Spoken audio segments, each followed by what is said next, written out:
Salut et bienvenue dans un nouvel épisode de la parenthèse acidulée. Aujourd'hui, on reçoit Coralie, aka de Citron Rose. Salut Coralie. Salut à tous. Et avec toi, on va parler de ton sujet de prédilection. On va parler de Pinterest, comment développer sa visibilité avec Pinterest. Et avant ça, est-ce que tu peux nous dire un petit mot sur toi ?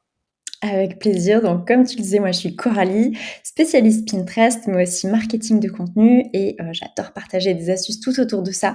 Je me suis un peu éloignée de Pinterest comme niche. Je suis allée sur Instagram, newsletter, blogging et voilà, je me considère aujourd'hui comme une experte Pinterest et marketing de contenu au global. Et du coup, aujourd'hui, tu l'as dit, on va se recentrer un peu plus sur Pinterest. Et ce qui est intéressant, c'est comme tu connais aussi tous les liens qui peuvent se faire entre les réseaux, les stratégies marketing, on va pouvoir discuter des atouts, des inconvénients de chacun et pourquoi aussi aujourd'hui plus de personnes misent sur Pinterest pour gagner en visibilité. Déjà, pour commencer, Pinterest ça a été super connu au départ parce qu'on épinglait nos idées de recettes, de déco et ainsi de suite. C'était pas forcément dédié directement aux entreprises, c'était plus un petit passe-temps, j'ai envie de dire au départ. Aujourd'hui, ce rôle, il a vraiment changé. Pour toi, c'est quoi le rôle de Pinterest et comment ça peut aider en tout cas les entreprises dans une stratégie marketing, vu que là, c'est vraiment un élément clé maintenant aussi dans ce qu'on peut mettre en place. C'est hyper intéressant que tu soulignes ce point-là parce que c'est souvent ce qui freine les marques et les entrepreneurs à se lancer sur Pinterest si elles sont pas dans les thématiques mode, beauté, déco. Et j'ai envie de vous dire clairement, vous pouvez aller beaucoup plus loin que ces thématiques-là. Et aujourd'hui, Pinterest, c'est utile si votre audience, c'est des consommateurs, donc du B2C, mais aussi des entrepreneurs comme toi et moi, ou alors assistants virtuels, etc., etc. Enfin bref, tous les métiers de l'entrepreneuriat. Donc on a ces deux cibles-là qui sont bien présentes sur Pinterest. Il y a même la cible B2B, puisque moi, j'ai souvent eu des graphistes ou des décoratrices, décorateurs d'intérieur qui me disaient avoir trouvé des clients sur Pinterest dans cette thématique-là. Donc, il y a aussi quelques décideurs B2B qui viennent sur Pinterest. Au niveau des thématiques, on est très large. Clairement, c'est un moteur de recherche où on vient chercher de l'inspiration, des conseils, des astuces. Donc, que ce soit au niveau perso ou pro. Au niveau perso, ça va être, oui, mode, beauté, déco, food, vacances, voyage. Donc, déjà, si vos clients, c'est dans ces thématiques-là, on y va. On n'attend pas Go. pour se lancer. Et puis, au niveau pro, il y a des gens qui vont chercher de l'inspi pour faire leur charte graphique, pour créer un logo, une identité visuelle, pour avoir plus d'abonnés sur tel et tel réseau social, pour avoir plus de visibilité, plus de clients. Et là, j'ai envie de dire, les marketeurs et les personnes dans la com, les graphistes, etc., tous ces métiers, qu'est-ce que vous attendez pour être sur Pinterest? Il y a votre audience qui vous attend aussi. Et puis, pour aller dans une niche un petit peu plus niche encore, comme je disais, le B2B, oui, si vos clients cibles, ce sont des décideurs qui font des gros projets, par exemple de déco, de graphisme, etc., oui, vous pouvez aussi trouver votre audience là-bas. En fait, Pinterest, ça a vachement évolué au fur et à mesure. Comme tu l'as dit, au départ, on allait du coup s'inspirer. Mais tu en as parlé, maintenant on retrouve des conseils. C'est un moteur de recherche, comme on pourrait aller taper sur Google. On peut taper sur Pinterest notre recherche et aller trouver ce qu'on veut. Et c'est vraiment fourni aussi, en fait, en termes de contenu. C'est pas redondant, on a vraiment pas mal de choses et c'est assez diversifié. Complètement. Ce que j'aime bien dire, c'est que Pinterest, c'est un Google amélioré ou un Google version visuelle, parce qu'effectivement, Google Images existe, hein, je suis d'accord avec vous, mais c'est pas hyper optimisé. Mais Pinterest, oui, c'est comme un Google Images, mais version améliorée. Pour toi, justement, qui travaille aussi sur les autres réseaux, t'as ta newsletter, t'as Insta, tu travailles vraiment dans le global des stratégies aussi marketing, c'est quoi l'avantage de Pinterest par rapport à d'autres réseaux? C'est en complément. C'est pas un avantage plus qu'un autre, c'est vraiment en complément et du coup, si on devait, refaire un parallèle, comme c'est un moteur de recherche, c'est exactement comme Google. Donc Google, vous amène du trafic sur votre site sur le long terme.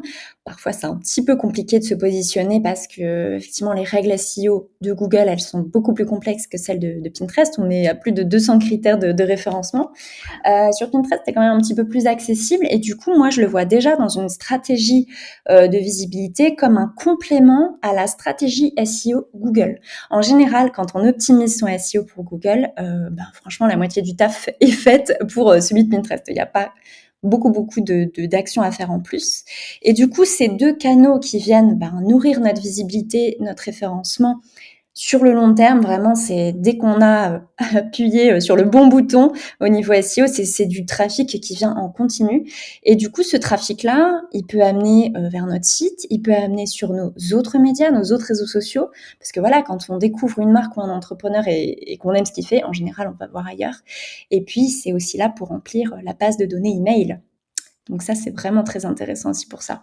Ouais, il y a plein de liens. En fait, c'est un peu un point d'accroche pour aller, on va dire, je veux dire, disperser en fait tous les utilisateurs ou potentiels futurs clients, les personnes qui s'intéressent à la marque et aller les rediriger facilement vers d'autres contenus qui pourraient être susceptibles d'engager encore plus derrière. Ouais, c'est carrément ça. Point d'accroche pour voilà, la visibilité de ta marque, ton entreprise et amener aussi vers les autres canaux, bien sûr. Et du coup, t'en parlais sur les sites, mais on peut rediriger du coup, comme tu dis, sur ton site, sur YouTube et ainsi de suite. Et c'est vrai que ça permet en tout cas d'attirer des personnes qui nous connaissent pas forcément, qui sont pas abonnées à nous, par exemple sur Instagram, en fait, de se renouveler et d'aller accueillir entre guillemets de nouvelles personnes à chaque fois. Et tu l'as dit également, c'est un contenu qui est assez périn. Il va pas s'éteindre dans 2 jours. Ça a vraiment une vie très très longue. Ah, très très longue et si je peux donner un exemple, comme les coordonnées sont les plus mal chaussées, moi mon compte Pinterest, je l'ai pas alimenté, depuis, une dizaine de mois et il y a 10 mois, j'avais à peu près 1000 visites, venant de Pinterest chaque mois et là, en juin, je suis à 1500 visites, alors que ça fait 10 mois que je n'ai pas alimenté, mon compte Pinterest Ouais, donc ça fait plaisir. Alors que si tu arrêtes Insta pendant 10 mois, ça va se sentir. Mais du coup, c'est là que c'est intéressant de voir que même si on n'est pas forcément présent très régulier à chaque fois, il y a des résultats qui se mettent en place bout à bout et tout le travail qui a été effectué avant, en fait, il ressort derrière et il se joue en fait peut-être plusieurs semaines après, plusieurs mois et que c'est quand même utile à la fin, que c'est pas perdu. Ah oui, complètement pas. C'est clair, ça dure des mois et des années et c'est ça qui fait plaisir aussi et pour les réseaux sociaux, la newsletter où il faut vraiment être, quand même assez régulier, hein, sinon, Ouais. on est un peu pénalisé, soit par les gens, soit par les algos et cetera. Là, pour le coup, on a le droit de s'accorder un petit peu plus de pause et ça fait du bien aussi, niveau charge mentale. Ouais, ça fait un rythme aussi un peu plus slow et du coup, en termes de ce qu'on peut mettre, enfin, on va parler un peu plus de Pinterest et ce qu'on peut mettre en termes de contenu dessus, vu qu'on a essayé de dire à qui on pouvait s'adresser, quelle niche pouvait en tout cas utiliser Pinterest. Quel contenu on peut publier sur Pinterest? Parce qu'ils ont fait aussi certaines évolutions. On a pu voir de la vidéo, des épingles aussi sous forme un peu qui défilent, des épingles statiques. Aujourd'hui, il y a plein de choses, mais on peut également promouvoir ces différents contenus. Donc, il y a finalement c'est assez libre, c'est pas figé. C'est clair. Après, il y a une petite stratégie à adopter par rapport à ça, mais comme tu le dis, il y a moyen de recycler ces contenus. Comme tu le disais, là, il y a 2 formats majoritaires sur Pinterest en organique. C'est, les épingles idées et les épingles classiques. Les épingles idées, de base, elles ne contiennent pas de lien. Là, ils sont en train de les ajouter, mais bon, c'est un petit peu en test. Pour l'instant, c'est pas ouf niveau UX sur mobile, c'est assez difficile de trouver le lien. Mais bon, faut imaginer l'épingle idée comme une vidéo reel. Maintenant, ça ressemble beaucoup plus à ça. Avant, j'avais tendance à dire que les épingles idées, c'était un peu comme les carousels Insta, mais là, Pinterest a tendance à vouloir l'amener plus vers le format vidéo. Donc là, toutes les épingles idées, elles vont se transformer en vidéo. Ça veut dire qu'on peut recycler des reels Insta. Donc là, voilà, si on a un reel vidéo, par exemple, où on montre un truc, ou même où on se met en face cam et où on parle, mais ça peut aussi être des contenus de type carrousel avec des images statiques, des textes statiques. Et ça, Pinterest va en faire une vidéo, même si par exemple on a une épingle idée qui parle de 5 conseils pour créer son identité visuelle, eh bien, il va faire défiler les 5 conseils. Il va les agréger en fait sous forme de vidéos. Donc, on a déjà la possibilité de recycler nos carousels Insta et nos Reels Insta. Donc ça, c'est vraiment Une chouette. bonne nouvelle déjà. Ouais, c'est clair. Et après pour les épingles classiques, les épingles standards, ça, on va être davantage sur une épingle, statique, voilà, pas forcément une vidéo et ça va être une épingle qui va être là pour promouvoir un contenu long, en général les articles de blog ou épisodes de podcast comme on est en train de le faire et là, par exemple, tu vas mettre un titre du type, 5 choses à mettre en place pour plus de visibilité grâce à Pinterest et ça va venir sur ton site où tu auras une retranscription, de l'épisode de podcast sous forme d'article et là, le but des épingles classiques, c'est de t'amener du trafic sur ton site. Donc voilà, on a vraiment les 2 formats. On va dire que le premier format, il est plus là en mode, contenu, pour nourrir, notre audience, comme on pourrait le faire avec les reels Insta, les carousels Insta et les épingles statiques qui sont là plus pour le côté, trafic et visibilité sur le long terme. Et du coup, comme tu as commencé à parler des épingles aussi statiques, toi, ce que tu conseilles, c'est à chaque fois d'en faire enfin, si on prend l'exemple d'un article de blog, ce qui est en général le plus simple à comprendre, pour un article de blog, tu conseilles de publier à chaque fois plusieurs épingles statiques pour Ouais. promouvoir différemment et pas avoir les mêmes visuels aussi à chaque fois. Parce que Pinterest, c'est quand même enfin, faut capter l'attention parce que sur une page entière, il y a plein d'épingles qui sont là et on sait très bien que la guerre de l'attention, elle est partout et c'est dur de capter l'attention de la personne en 2 secondes et la faire cliquer sur notre épingle pour ensuite la ramener sur notre article de blog. Donc, il faut être assez efficace quand même.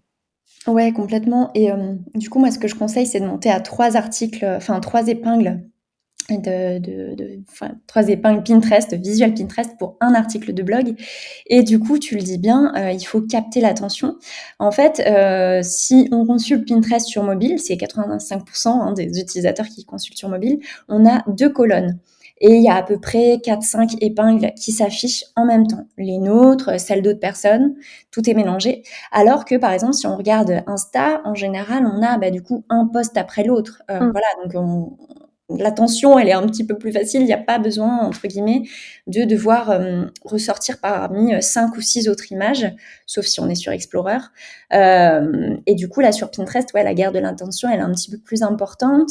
Et puis, ce qui est cool en faisant 3 épingles, c'est qu'on peut tester des accroches différentes, des designs différents pour, au bout d'un certain temps, au bout de quelques mois, se dire: «J'ai l'impression que les épingles qui contiennent des chiffres, c'est celles qui obtiennent le plus de clics» et ça, typiquement, ça te donne de la matière et ça t'aide à, affiner ta stratégie pour la suite parce que ça aussi, ça fait partie de la stratégie. Le côté visuel, une fois que tu as mis le doigt sur ce qui avait l'air de fonctionner, tu continues là-dedans. Parce que tu l'as dit, du coup, il y a le côté visuel, mais la rédaction est aussi importante. Parce qu'on va reparler après, mais on rédige les titres, en tout cas pour ces visuels. Après, on rédige des titres qui sont en bas des épingles. Mais en même temps, il y a le côté référencement SEO. En fait, Pinterest, c'est beaucoup plus, enfin, entre guillemets, complexe qu'on l'imagine. C'est pas juste, je poste un visuel et je m'arrête là. Il y a plein de petites choses à aller voir à chaque fois. D'ailleurs, est-ce qu'on va peut-être en parler un peu plus, mais en premier abord, on se dit tiens, je poste tranquille. Pour toi, c'est quoi les petits éléments, en tout cas, à faire attention quand on va créer ces épingles? On a parlé du coup du visuel pour se démarquer, on commence à parler des titres, mais dans la généralité, il y a d'autres éléments également. Ouais, par rapport à l'épingle, pour moi, il y a 3 choses méga importantes. Ça fait partie des 3 piliers sur les 4 dont j'ai tendance, à souvent parler. Il y a le contenu. Ça part de là quand même, hein. De toute façon, en marketing de contenu, ça part souvent de là. C'est est-ce que le contenu, il correspond pile poil, enfin à peu près, à 80 près à, un besoin de notre audience, un besoin, même si c'est un inspirationnel, hein, mais en tout cas, faut que ça voilà, on crée pas du contenu pour nous, on le crée pour notre audience. Donc vraiment, est-ce que ça match avec les besoins de notre audience, avec ses problématiques, et cetera, que ce soit pro ou perso? Ensuite, il va falloir venir travailler le SEO, ça c'est vraiment important. Je le rappelle, Pinterest, c'est pas un réseau social, c'est un moteur de recherche et qui dit moteur de recherche dit mots-clés et SEO. Ça, on peut pas faire sans. En tout cas, on peut faire sans, mais on n'aura pas les mêmes résultats. Donc, il va vraiment falloir faire attention en fait aux mots-clés qu'on va choisir.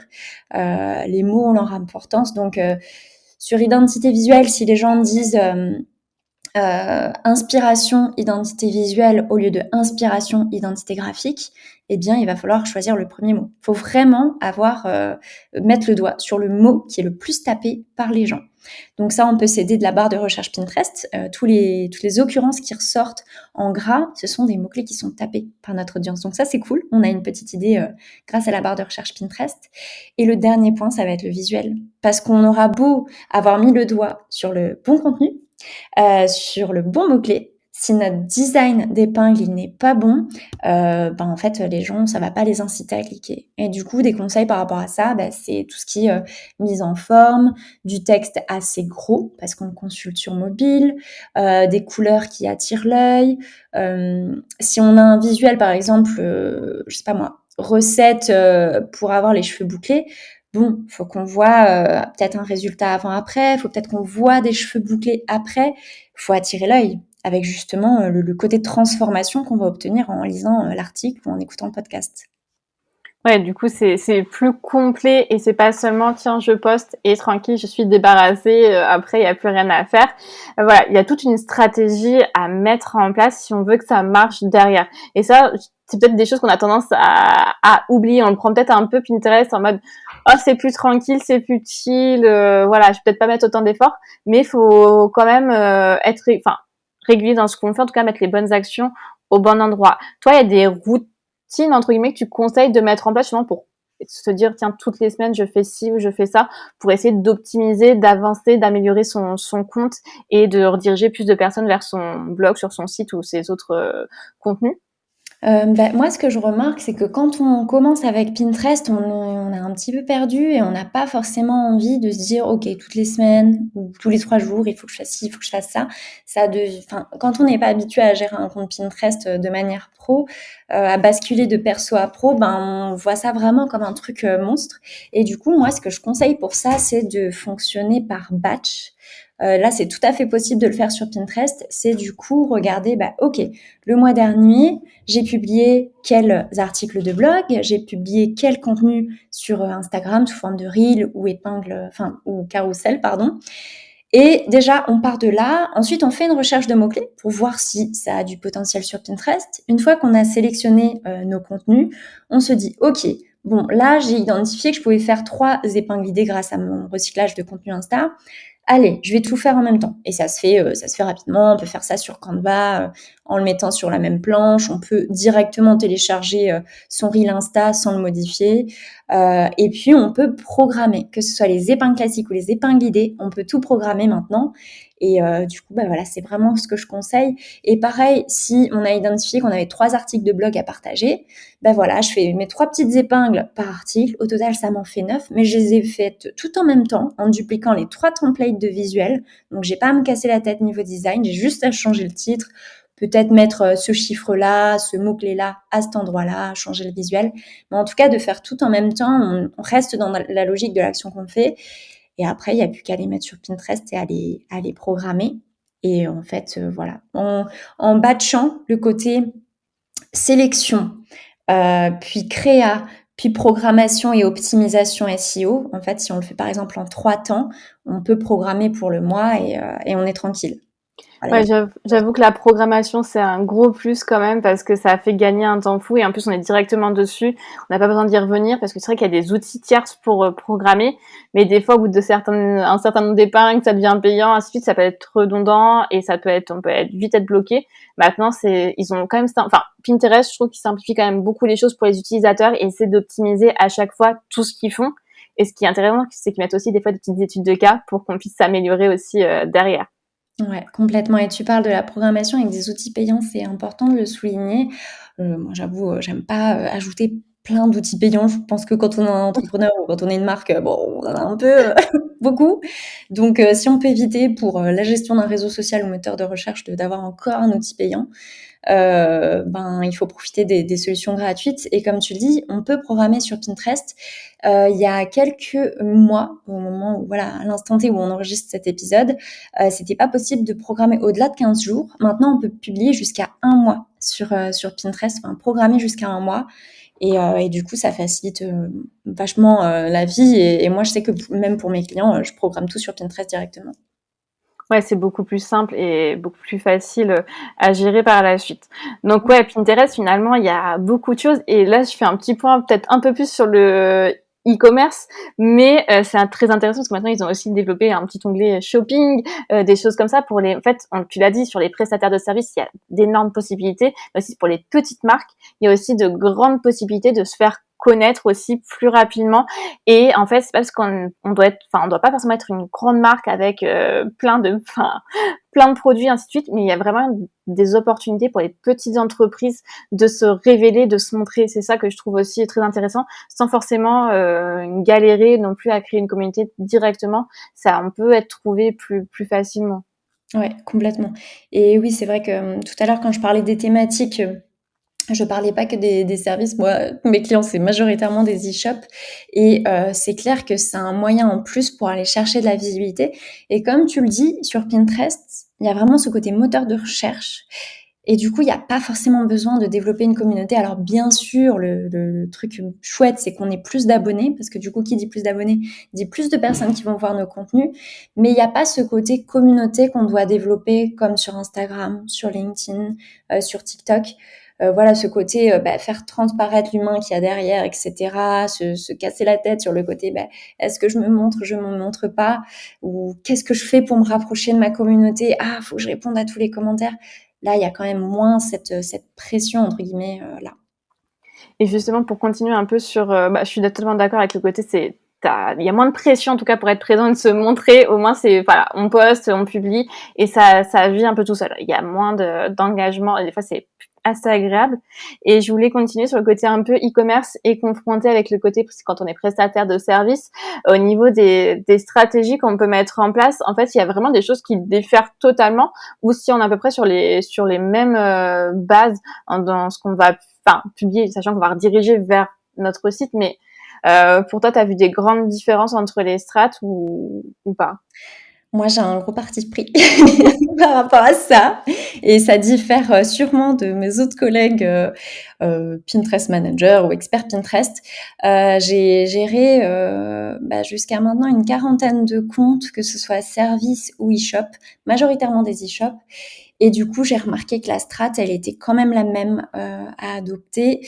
Pour les prestataires de services, voilà, on a majoritairement 2 contenus. Ça peut être les articles de blog plus, les pages services, dédiées, à tel ou tel service et quand on a un e-shop, on peut avoir un blog et on a bien sûr toute une partie, catalogue produit et dans un cas comme dans l'autre, moi, ce que je vois le plus, intéressant en termes de trafic et de visibilité, ce sont les articles de blog. Parce que les gens, quand ils viennent sur Pinterest, ils viennent chercher des astuces, conseils, de l'inspiration.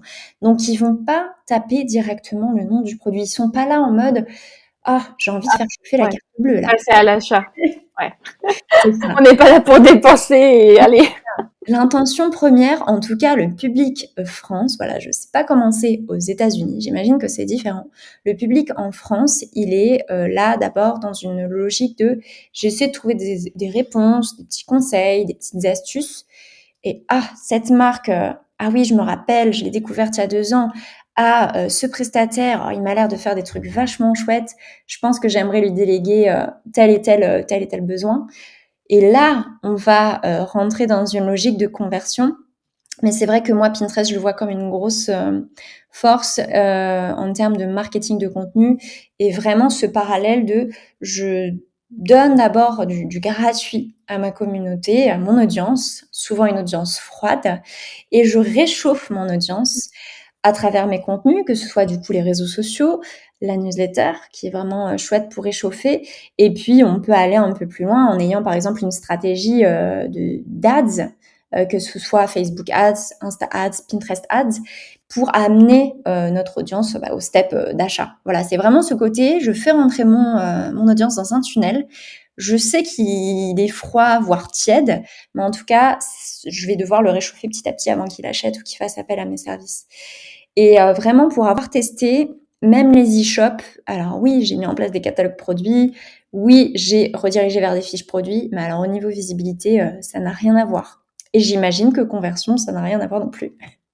Ouais, du coup, c'est intéressant de voir que quand même sur des secteurs différents ou alors sur des domaines différents entre la prestation de services, le e-commerce et tout, il y a quand même un super point commun sur la stratégie et qu'il y a des choses qui marchent aussi en simultané. Et comme tu l'as dit, le fait d'insister sur que, au départ, les gens ne te connaissent pas forcément, ne te suivent pas. Et au départ, oui, ils sont là pour de la découverte, de la recherche et de la curiosité également. Donc, c'est Pinterest, c'est le début du cheminement en fait pour aller avec toi et te suivre et pour aller, on va dire, pour les convertir jusqu'à la fin. Et ça, faut pas l'oublier. Comme tu l'as dit, penser à Ouais. son client.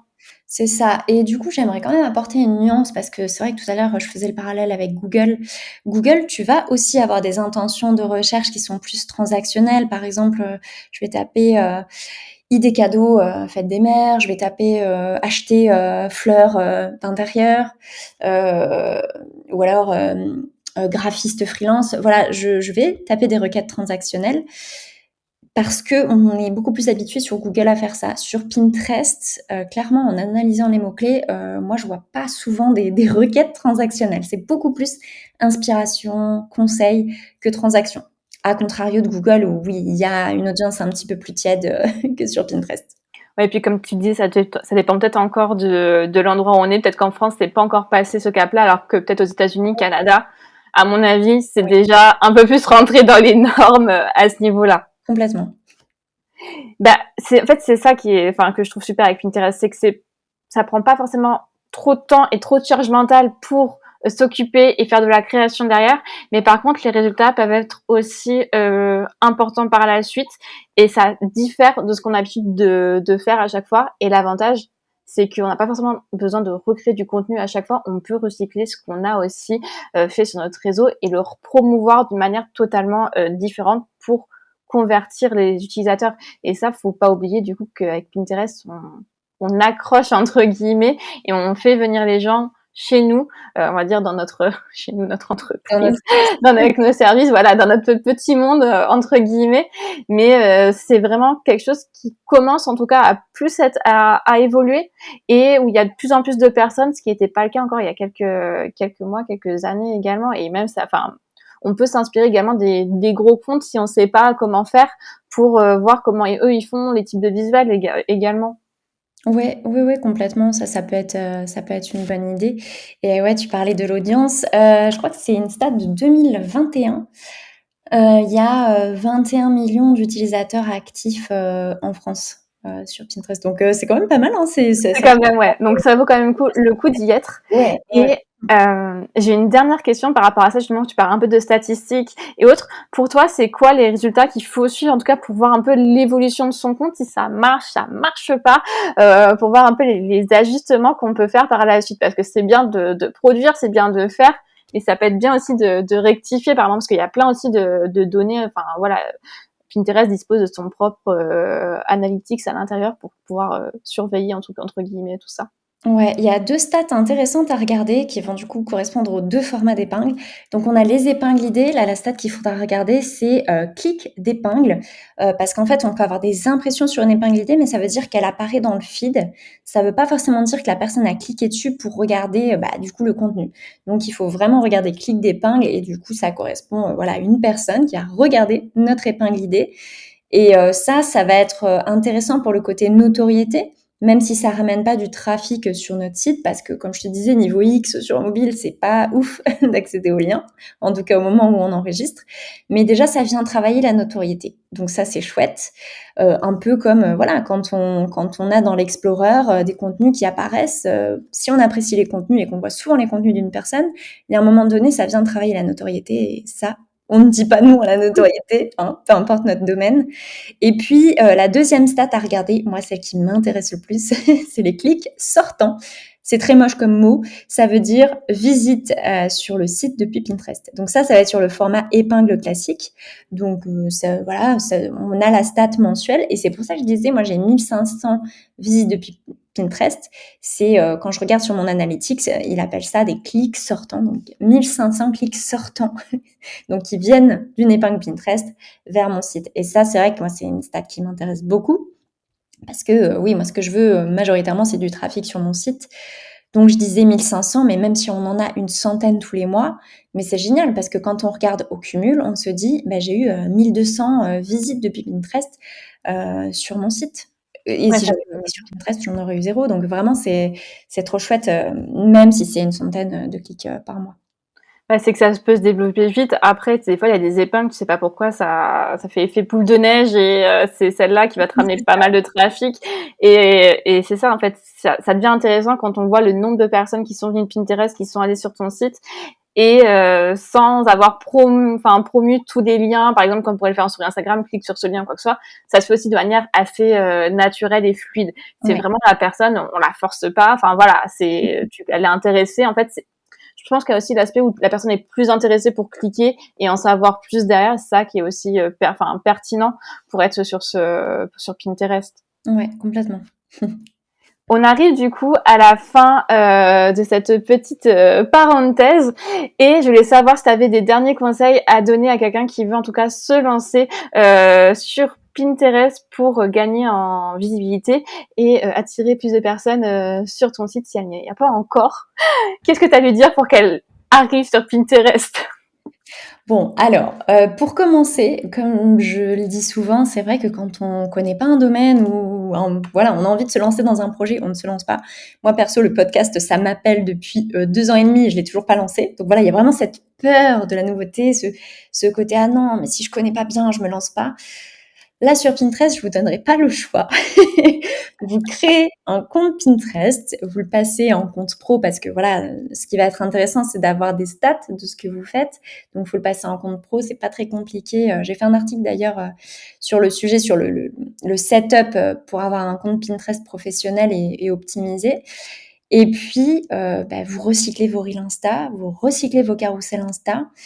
Et puis voilà, vous voyez ce que ça donne au bout de quelques mois. Mais déjà, commencez peut-être par le format épingle idée pour commencer. Et quand vous vous sentirez plus à l'aise, que vous verrez que vous avez des stats sympas, lancez-vous sur le format épingle classique pour avoir du trafic. Eh ben, j'ai envie de dire, il n'y a plus qu'à se lancer maintenant. Ça, il n'y a plus qu'à. Écoute, merci beaucoup Coralie pour tous tes conseils. Et en tout cas, s'il y a besoin de conseils sur Pinterest, je recommande ton blog à 100% parce qu'on y trouve énormément de réponses si on est perdu, si on ne sait pas quoi faire sur Pinterest et sur d'autres sujets, bien évidemment, autour de la création de contenu. Mais c'est vraiment une mine d'or et une pépite. Donc sur Pinterest, en tout cas, go sur le blog de Coralie. Il y a plein d'outils pratiques à utiliser. Merci beaucoup. Merci Coralie. Bye.